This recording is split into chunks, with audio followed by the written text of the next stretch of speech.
Hello ब्रन welcome back to Sukanta tutorial. रखु बंधुगण नुआ और स्कॉलरशिप 2024 समस्त +3 और पीजी पिला बहुत बड़ खुशी खबर फाइनाली आसीगला पिलांग पई नुआ नोटिस। समस्त पिलांग मिलिबो नुआ और स्कॉलरशिप टंका जे कोनोसी स्कॉलरशिप अप्लाई करथिले किबा स्कॉलरशिप टंका पाउथिले नुआ और स्कॉलरशिप टंका मिलिबो। नुआ और स्कॉलरशिप को नै नुआ नोटिफिकेशन रे कोन आसीची अपडेट से नै ए वीडियो माध्यम रे डिटेल्स आलोचना करिबा। तेनु समस्त वीडियो को शेष पर्यंत देखंतु एवं जे पिला माने ए वीडियो देखुचंती वीडियो को लाइक करिबा सहित जदि आपण माने प्रथम थर करी हम YouTube चैनल को व्यू करूचंती तो हम चैनल को सब्सक्राइब करी नोटिफिकेशन बटन को ऑल सेट कर दियंतु जा फल कि स्कॉलरशिप को नै किछि भी अपडेट आसीबो सेटा आपण मानक पाखरे सर्वप्रथम पहुंची परिबो। आसंतु पिला माने वीडियोटी स्टार्ट करिबा। देखंतु पिला माने समस्त +3 एवं पीजी पिलांक पई बहुत बड़ खुशी खबर फाइनाली आसीगला नुआ और स्कॉलरशिप को नै नुआ नोटिफिकेशन। समस्त पिलांक मिलिबो नुआ और स्कॉलरशिप टंका। नुआ और स्कॉलरशिप रो नुआ नोटिफिकेशन रे कोन रहिछि अपडेट से नै आपण मानक जणै दउछि। देखंतु पिला माने आपण माने सब स्क्रीन आगे देखि पारथुबे ओडिसा रे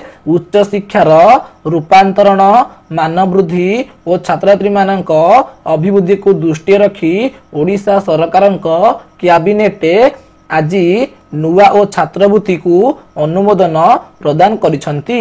एथिरे उच्च शिक्षा विभाग अधीन रे थिबा राज्यर समस्त सरकारी कॉलेज राज्य विश्वविद्यालय अनुदान प्राप्त कॉलेज एवं विशेष करी साम्स पोर्टाल माध्यम रे प्रवेश नेउथिबा बेसरकारी कॉलेज माने एही योजना रे लाभान्वित हेबे। अर्थात आपण मानकु जणै दउछि गतकाली अर्थात फेब्रुआरी 16 तारिख दिन ओडिशा सरकारक कैबिनेट बैठक अनुष्ठित होइथिला।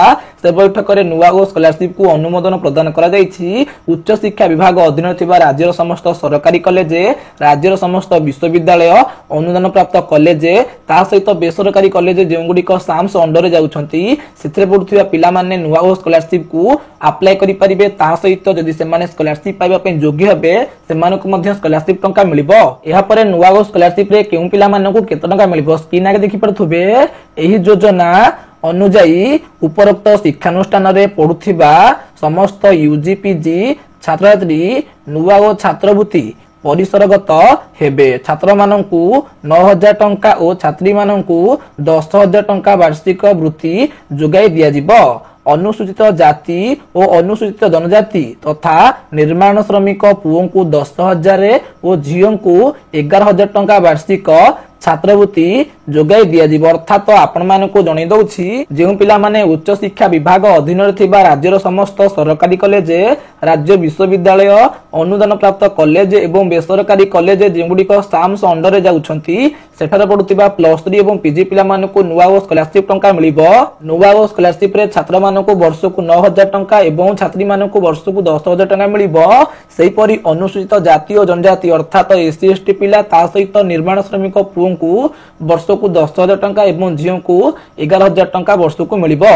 तापरे पिला मानक पई बहुत बड़ इंपोर्टेंट पॉइंट रहिछि। बहुत पिला मानक डाउट थिला जे कोनोसी स्कॉलरशिप अप्लाई करथिले किबा स्कॉलरशिप टंका पाउथिले हमकु नुआ और स्कॉलरशिप टंका मिलिबो कि नाही। ए नै ऑफिशियल अपडेट आसी सरिछि। आपण माने स्क्रीन आगे देखि पारथुबे मैट्रिक परवर्ती छात्रवृत्ति पाउथिबा छात्रछात्री एवं निर्माण श्रमिकंक पुओ झियो मध्य ए वृत्ति पई आवेदन करि परिबो। अर्थात एठारे लेखा जायछि जे मैट्रिक परवर्ती छात्रवृत्ति अर्थात पोस्ट मैट्रिक स्कॉलरशिप ता सहित निर्माण श्रमिक अर्थात लेबर कार्ड स्कॉलरशिप जेउ पिला माने अप्लाई करथिबे किबा स्कॉलरशिप टंका पाउथिबे से माने नुआ और स्कॉलरशिप पई अप्लाई करि परिबे सेमानको मध्य नुआ और स्कॉलरशिप टंका मिलिबो। एहार अर्थ हेउछि आपण माने Odisha state scholarship portal under रे जे कोनोसी गोटे स्कॉलरशिप अप्लाई करथिले आपनको नुआ और स्कॉलरशिप टंका मिलिबो। अर्थात आपण नुआ और स्कॉलरशिप को अप्लाई करि परिबे। किंतु पिला मानक पई बहुत बड़ इंपोर्टेंट पॉइंट रहिछि। स्क्रीन आगे देखि पारथुबे कालिया वृत्ति पाउथिबा पिला माने एही योजना रो लाभ पाई परिबे नाही। अर्थात आपण मानकु जणै दउछि जेउ पिला माने कालिया स्कॉलरशिप अप्लाई करथिबे किबा कालिया स्कॉलरशिप टंका पाउथिबे सेमानकु नुआ और स्कॉलरशिप टंका मिलिबोनी। अर्थात सेमाने नुआ और स्कॉलरशिप को अप्लाई करि परिबे नाही। तापरे रहिछि केउ पिला मानकु नुआ और स्कॉलरशिप टंका मिलिबोनी। स्क्रीन आगे देखि पारथुबे जेउ पिला मानक बापा मा आयकर परिसरभुक्त होइथिबे किबा रेगुलर सरकारी चाकरी रे थिबे पीएसयू ऑटोनोमस बॉडीज रे थिबे किबा अनुदान प्राप्त शिक्षानुष्ठान मानकरे अनुदान प्राप्त करुथिबे सेमाने एही योजना पाई योग्य विवेचित हेबे नाही। अर्थात आपण मानकु मु जणै दउछि ଯେଉଁ ପିଲାମାନଙ୍କର ବାପା ମା ଟ୍ୟାକ୍ସ ଦେଉଥିବେ କିମ୍ବା ରେଗୁଲାର ସରକାରୀ ଚାକିରି କରୁଥିବେ କିମ୍ବା ଅଟୋନମସ ବଡିଜରେ ଥିବେ କିମ୍ବା ଅନୁଦାନ ପ୍ରାପ୍ତ ଶିକ୍ଷାନୁଷ୍ଠାନରେ ଶିକ୍ଷାଦାନ କରୁଥିବେ ସେମାନେ ନୂଆ ଓ ସ୍କଲାରସିପ ପାଇଁ ଯୋଗ୍ୟ ବିବେଚିତ ହେବେ ନାହିଁ। ବୁଝା ପଇଲା। ତାପରେ ବହୁତ ପିଲାମାନଙ୍କ ପାଇଁ ଇମ୍ପୋର୍ଟାଣ୍ଟ ପଏଣ୍ଟ ରହିଛି। ବହୁତ ପିଲାମାନେ କମେଣ୍ଟ କରୁଥିଲେ ଆମେ ମାନେ ଡିଷ୍ଟାନ୍ସ କୋର୍ସ କରୁଛୁ କିମ୍ବା ସେଲ୍ଫ ଫାଇନାନ୍ସିଂ କୋର୍ସ କରୁଛୁ ତ ଆମକୁ ନୂଆ ଓ ସ୍କଲାରସିପ ଟଙ୍କା ମିଳିବ କି ନାହିଁ। ଦେଖନ୍ତୁ ପିଲାମାନେ ସ୍କ୍ରିନ୍ ଆଗରେ ଦେଖିପାରୁଥିବେ କେବଳ ସ୍ୱ ଆର୍ଥିକ ପ୍ରଦତ୍ତ ପାଠ୍ୟକ୍ରମ ବ୍ୟବସ୍ଥା ଅର୍ଥାତ self financing course PPP mode distance course open school इत्यादि जरिया पढ़ुवा छात्र छात्री यही योजना रे अंतर्भुक्त हेबेनी। अर्थात आपण माने जे कोनोसी सेल्फ फाइनान्सिंग कोर्स किंबा डिस्टेंस कोर्स किंबा ओपन स्कूल रे पढ़ुथिबे ताहाले आपनकु नुवा ओ स्कॉलरशिप टंका मिलिबोनी। तापरे पिला मानकर केउ बैंक अकाउंट को नुवा ओ स्कॉलरशिप टंका आसीबो स्क्रीन आगे देखि पारथुबे डीबीटी अर्थात डायरेक्ट बेनिफिट ट्रांसफर बा सीधा सड़क छात्र छात्री अकाउंट को वृत्ति बाबद अर्थराशि पठा अर्थात डायरेक्ट बेनिफिट ट्रांसफर माध्यम छात्र छात्री अकाउंट को डायरेक्ट स्कॉलरशिप टंका आसीबो।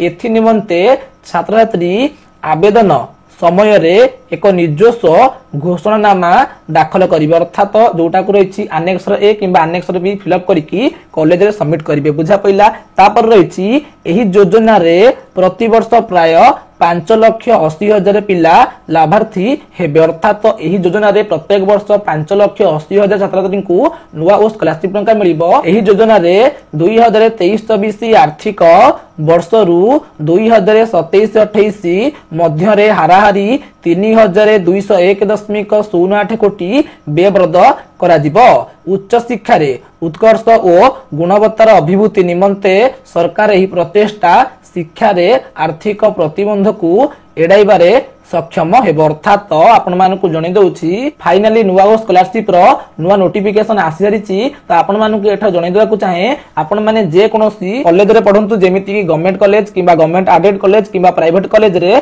ताहाले आपनको नुवा ओ स्कॉलरशिप टंका मिलिबो।